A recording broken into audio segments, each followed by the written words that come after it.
Good evening, everyone. Welcome to the Coalition to Stop CO2 Pipelines weekly Thursday night organizing meeting. Tonight, we're going to learn about the Power Act.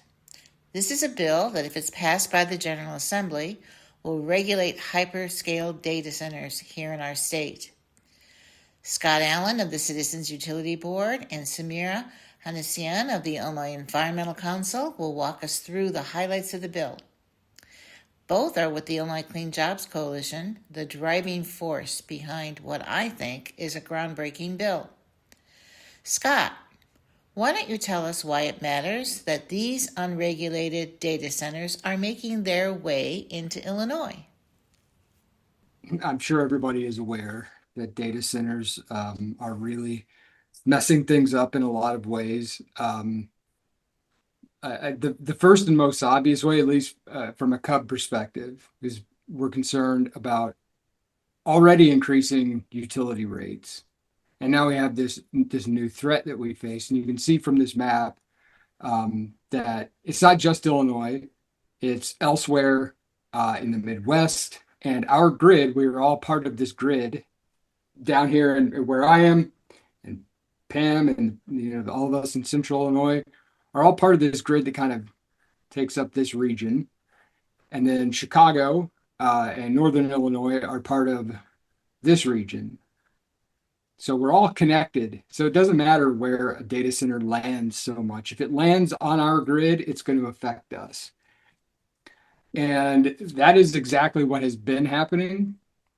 So for those of you who are Ameren or ComEd customers, about a year ago, last summer, after June 1st, so maybe July or August, you got your first Ameren or ComEd bill, opened it up, like, my God, what happened here? Things got really expensive. Why is that? Well, that happened because what are called the capacity market. So the auction that ensures that power plants are out there prepared to turn on and generate more energy than we would normally need when we see really hot days and our demand spikes. Those auctions that run in the spring, so right about this time, they went crazy because of all of that data center craze out there, the speculation, the testing of the waters that data centers are coming, not just to Illinois utilities, but Missouri utilities and Indiana and all of the other states on these grids. It has caused those energy prices to sort of artificially jump up because we're expecting the worst. And if our supply gets really constrained, energy becomes much more valuable in those auctions. And so that's kind of what we're preparing for. On the other side of that, so that's the energy side of it. On the other side of our utility bills, made up by the delivery part. So the money that we pay to Ameren and to ComEd so that we can use their poles and wires to bring electricity to our houses and our businesses. There's also a huge strain on that because you can imagine that you're building this huge data center and you're going to have to build all sorts of infrastructure to bring it online. And that infrastructure costs a lot of money. So the combination of these two things is what has caused already, even though we're not yet seeing all of these data centers be built, just the threat of them is driving up these prices. Yeah. That is also the assessment of the PJM grid.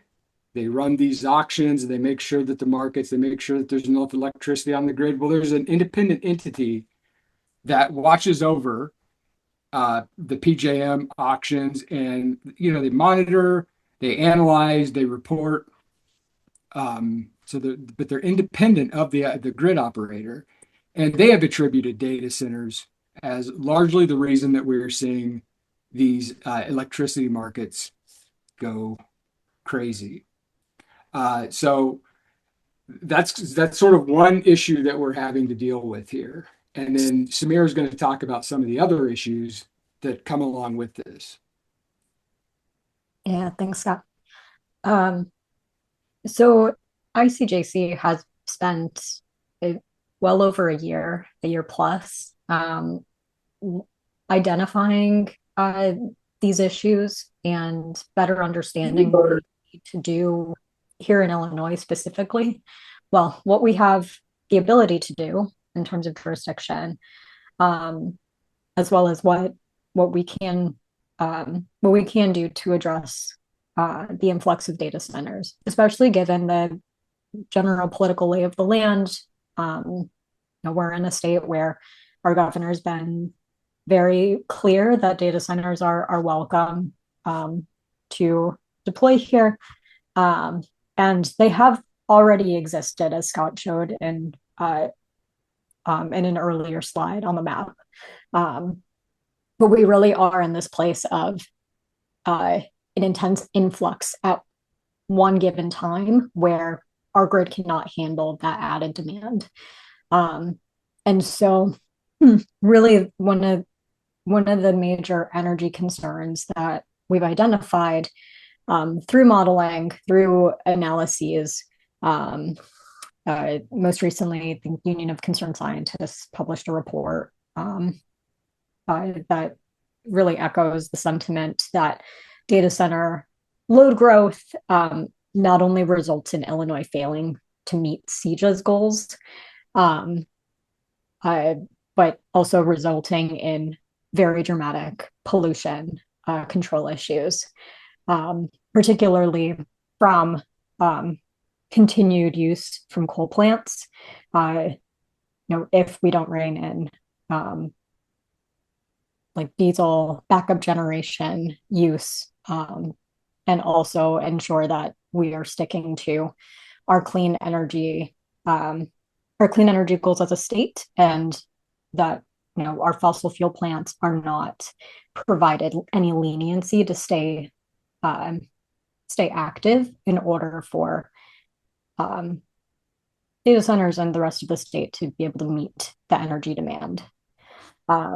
Air pollution is a really big issue with those backup generators. And when we're talking about scope here, I've gently monitored some of the applications from projects online through the IEPA's portal, and one project easily can have 14 diesel backup generators, which is a lot for one site. And we're not even necessarily talking about some of the larger data centers out there in terms of scope. Water use is another identified area that raises concern. These larger data centers can use between 1 to 5 million gallons of water per day. That's been identified by Alliance for the Great Lakes in their analysis. And overall, there's just a real lack of transparency, not only on the water use side, but also energy use from data centers, which makes it very hard to regulate them, and also why we're not seeing more rigorous local regulations across the state for these large data centers, because it's very hard to be able to say exactly how to regulate them if we don't know what their energy and water use is. Next slide, Scott.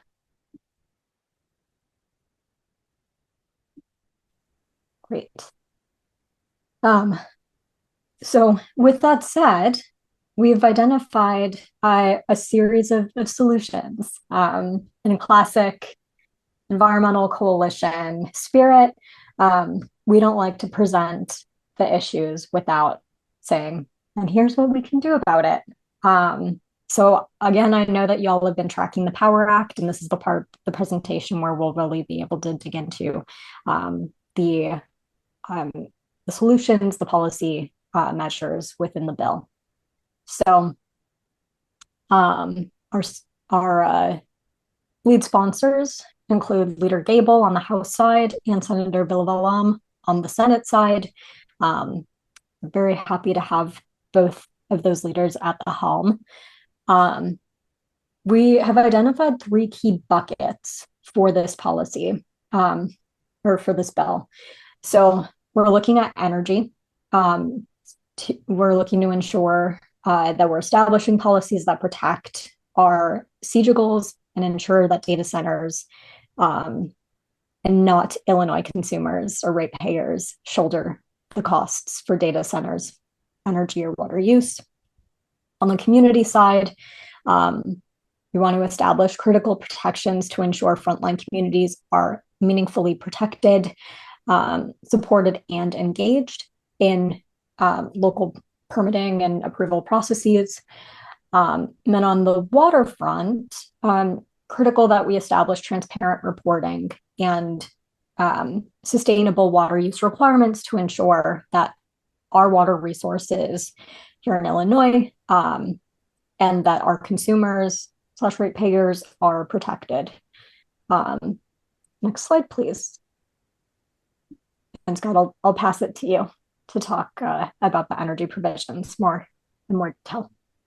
Thank you, Samira. And so recalling back to what I mentioned about the kind of two areas of concern when it comes to increasing utility costs on the energy side and then on the infrastructure side. So what can we do? How can we change the rules so that we're protected from that? So the first thing that we propose is creating a new tariff. And I don't mean tariff in the sense of like the import tax that we've been hearing a lot about in the last year or so. Tariffs are the guidebooks, the rule books for when a customer wants to interconnect to a utility. The tariff describes everything about that connection, who pays for the cost of that, how those costs are recovered, the formulas, all of that stuff is covered in a tariff. So the way that things are right now, and I'm sure if anybody has heard any of these discussions at a county board meeting or a city council meeting, where the data center maybe sends a representative and they say that they don't have to worry about the cost because the data center is going to cover all of that cost up front. We'll take care of all of that. Well, that's not the way that it works, because we don't have the mechanisms in place, the tariffs in place to cover that. So if you think about what we're trying to do here, we want to create a new customer class specifically for hyperscale data centers. And so imagine you have a data center that it's 100 megawatts. They tell the utility that we're 100 megawatts or 500 megawatts, whatever it is. And the utility is looking to see, okay, how much are we going to have to build? What are we going to have to build out to meet your data center's needs? And so the utility starts spending and planning. They start buying stuff, transformers and poles and wires and substations. They start buying that and they start building it. And then when it's time to hook up the service, the data center says, never mind, it turns out that stuff got more efficient in the last 2 years. And now we only need 50 megawatts of service. Well, the utility already spent money on 100 for 100 megawatts of service. And the utility is going to recover that money from its ratepayers. They're not going to eat those costs. They will recover that money. The way that it's set up right now is the utility would recover that money from all of its rate classes, including ours, residential rate classes. So what we're proposing is we create a separate rate class where these data centers go, and then nothing can leak out. So if you have that same situation where the data center shows up and now they need less power, or maybe the AI bubble pops and now this data center is not even going to be built, yet all of this infrastructure has, it ensures that those costs are recovered only from other data centers within that class. So that is how we ensure that the data centers truly are covering the cost of their own infrastructure. So that's again on the infrastructure side. On the energy side, we're asking that data centers bring their own new clean energy and capacity. So what do they need to run their operations 24 hours a day, 7 days a week, every day of the year? The energy that comes is delivered to them, but also what resources they have available for when that regular energy usage isn't cutting it anymore. They need to bring that as well. Figure that data centers have really two main priorities. One is to ensure that they can run around the clock every day of the week. That is very important to them. The second is that they want to be interconnected to the utility as quickly as they can because they're in competition with all of these other data centers. This entire industry is being driven by who can make the fastest AI, models and whatever it is that they do. So based on those two needs or those two wants from data centers, we're saying that if you want to have that uninterruptible service, you bring your own energy and capacity, and then nobody has to worry about it. You can either, pay somebody to build that, or you can contract for it, but it has to be new. It can't be something that has already existed.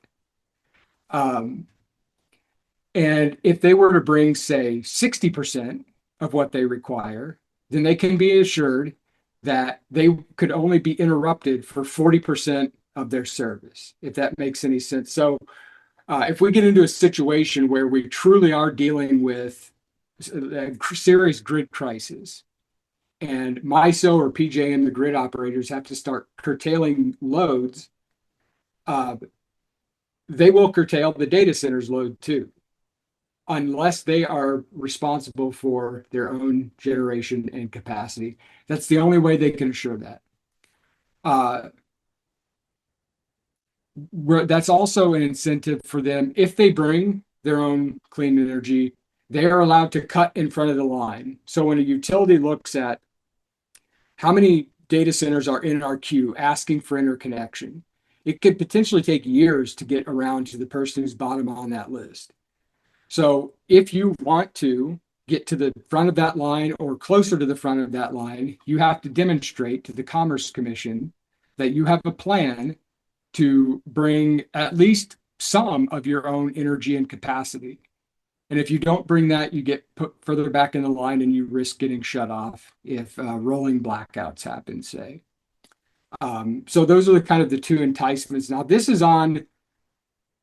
only applying to our investor-owned utilities, ComEd and Ameren. And if anybody knows me, they know that I care a whole lot about the unregulated utilities in the state, the municipal and co-op utilities. There really are far fewer rules for these utilities. And we're not proposing to regulate municipal and co-op utilities. They self-regulate. They regulate at the local level. What we want to do is ensure that they are not putting their own ratepayers or members and owners at risk by inviting a data center in and not having those rules of the road for interconnection set up. And then you have this data center go under, and suddenly now you got a co-op that only has 7,000 members, and they're on the hook for $500 million worth of infrastructure. Or they're in a situation where their supplier is not able to meet all of the demand of that data center. So we're just asking that these publicly owned and member-owned utilities show to their members and to their ratepayers that they also have a plan in place to meet the needs of these data centers, and that these data centers can also meet their own needs eventually. And it's not a small. We have far fewer ratepayers, people who are customers of municipal and co-op utilities. But you can see this is just a map of the co-ops in the state, not the municipal utilities, and they cover huge swaths of the state. So I think what I fear the most is we create a situation where Ameren and ComEd have these really strict rules for interconnection, but then a data center says, but we have these utilities that aren't regulated that have no rules. So how about we just go over there and hook up over there? I'm not saying that all data centers are going to choose to do that. I fear that it could create a bit of a funnel, though, to these unregulated utilities unless they are also prepared. And Samira, I think I would give it back to you.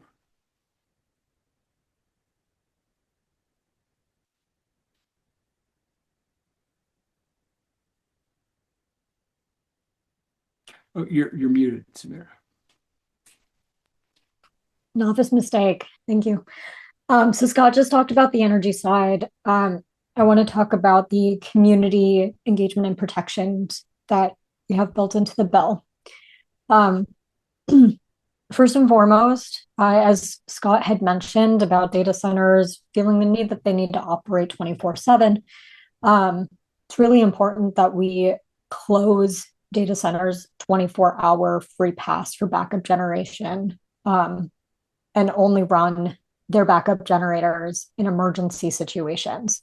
So essentially putting a cap on how long that the fossil-based backup generation can run. I think we have like a 3-hour limit, if I'm remembering correctly. And this ensures that we're leaning into the Beyonce framework, that data centers are mostly operating on clean energy sources.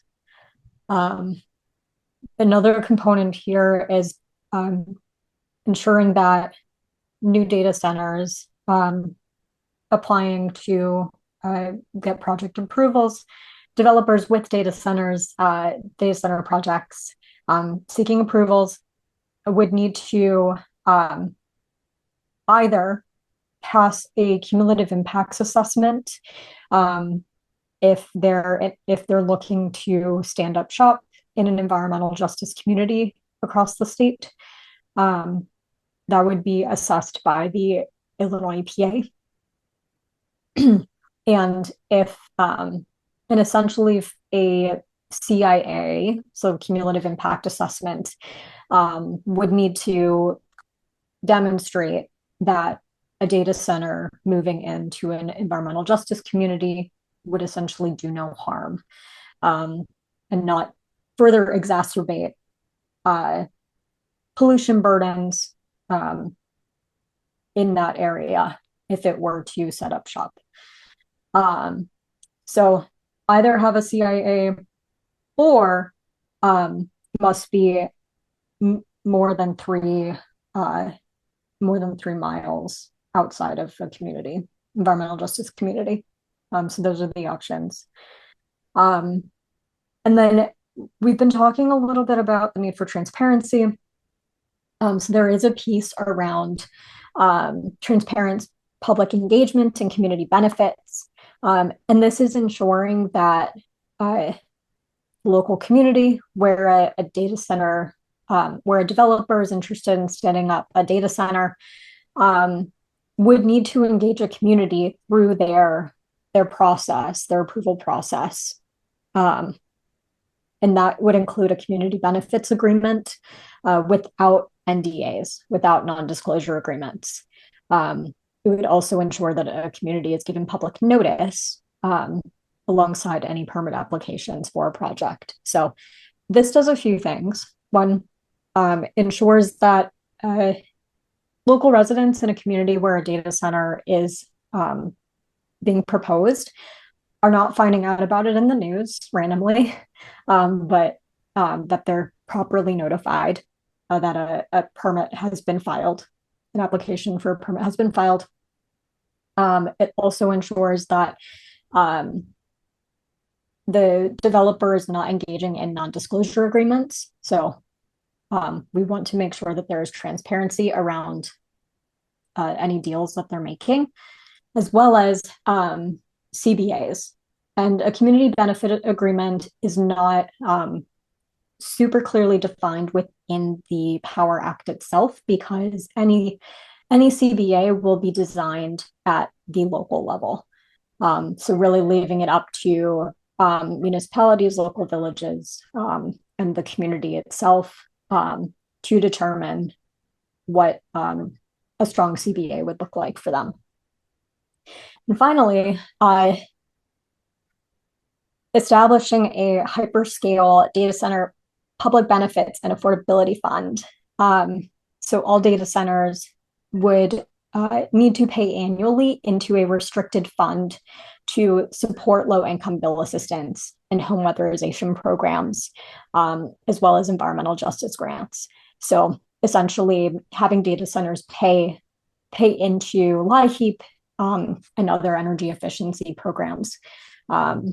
So just closing the loop on other ways that we can further our clean energy resilience, as well as making sure that they're good neighbors, and that ratepayers aren't putting the bill for their costs, but that they're being additive and contributing positively. Next slide, please.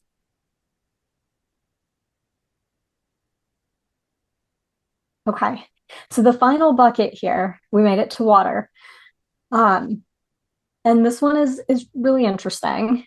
I had mentioned that there is really limited to no transparency around water use of hyperscale data centers.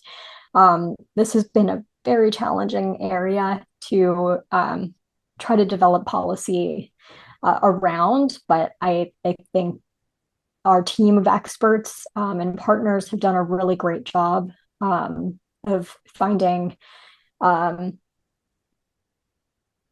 sound policy measures to introduce here.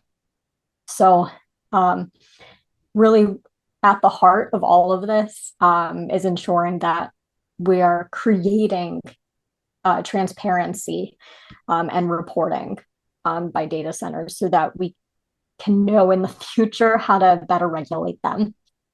So in order to do that, we're establishing that data centers need to transparently report their expected and actual water use, including where they are getting their water, how much they're taking, how much they're using, discharging, what the quality of that water is. Is it potable, drinkable, or not?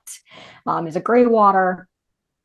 So really important that we have them develop a water resources plan and water usage report that, again, is public. And we also want to encourage them to use efficient water cooling. So cooling is the largest driver of water use for data centers. Like water is used both to cool the system and also around energy use. And there are various ways that water can be used for cooling. And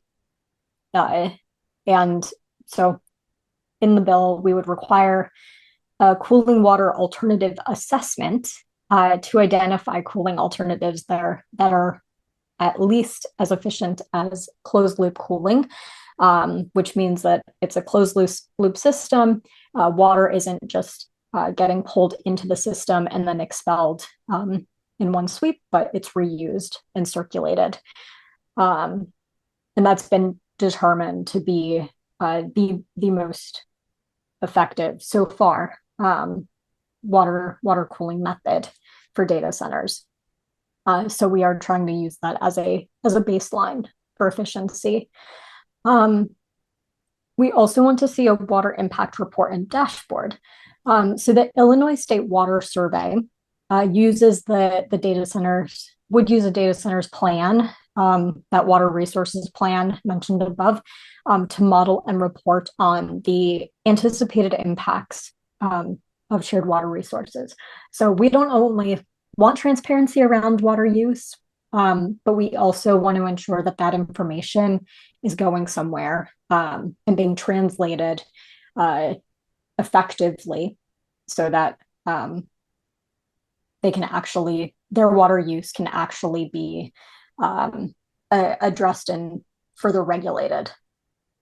So the last piece here is establishing an IEPA water impact permit. So this would essentially empower the Illinois Environmental Protection Agency to use all of the information that I've been talking about to make an adverse resource impact determination, further require water efficiency measures, and ensure that data centers pay for their costs. So again, starting at establishing transparency of water use through a plan, setting up an analysis through the Illinois State Water Survey, and then creating a permit that a data center would need to get approval for through the IEPA. So that concludes the bulk of the fact sheets that Pam had mentioned at the top, but most importantly, telling you all about the Power Act and the key pieces to note. So just to wrap up here, and then we'll get into Q&A. There are ways to take action. Again, don't want to tee up a problem and leave everyone sad on a Thursday evening. So we have a bill. We talked about some of the solutions in that bill, and these are ways to get involved and support the work and get the Power Act passed. So we have an action alert in that first link. Letter, an email basically will be sent to your legislators, urging them to sponsor. And then we have 2 lobby days this year. Super exciting. Power Act will come up at both of them. On April 8th, we are targeting just the House, so just state representatives. And then on May 30th, which is the day before the last day of session, it's a Saturday. It's going to be a party at the Capitol. We will be targeting both House and Senate. And I'm dropping links in the chat just for easy access for folks. I'm happy to answer any questions. Thank you, Samira, and thank you, Scott.